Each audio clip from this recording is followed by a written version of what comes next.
الشيخ لما جرب يوضع لما يجرب وحود دفاعي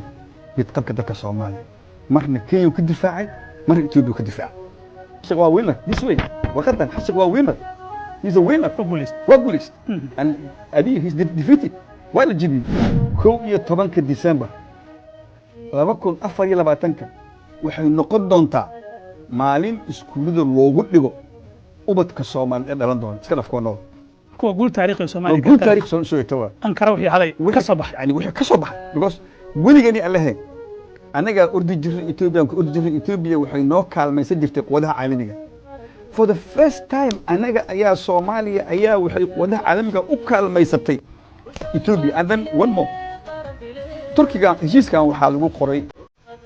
عاصمة تركيا تركيا واجوجا أسوأ فاشل لكن أنا I believe intaan heshiiskan la qaban in dawladda Turkiga wadamo fara badan iyo dawlado fara badan iyo ururo fara badan inay dawladda Turkiga ay arrinkan ka soo iibisay arrinkan hal maalin oo la isugu tagay ama laba laguma qaban habeena badan ayaa jiray oo Soomaaliya la yimid oo laga tagay oo Itoobiya la tagay oo la kala warqaaday oo labada qol loo kala warqaaday adan Abiy Ahmed Addis Ababa kama bixin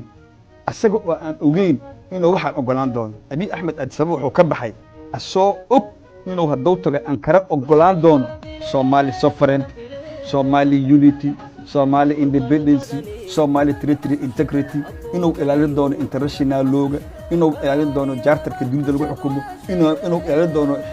ururka midowga intaas toddobadaas inta Soomaaliya ay rabtana waxay ahayd intaas rabto Soomaaliya oo ay ku doodayso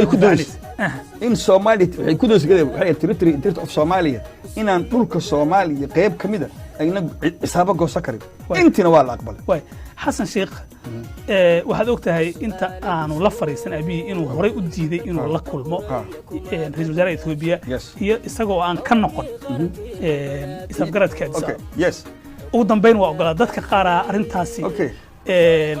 duray ama dhaliil u jeedin waa ku fahmay Soomaaliya Itoobiya dhibaatada dhaxtii xal in laga gaaro ma loo baahnaa ma loo baahnaa xalkii ma laga gaaro mise lama gaaro hadda waa la gaari adiga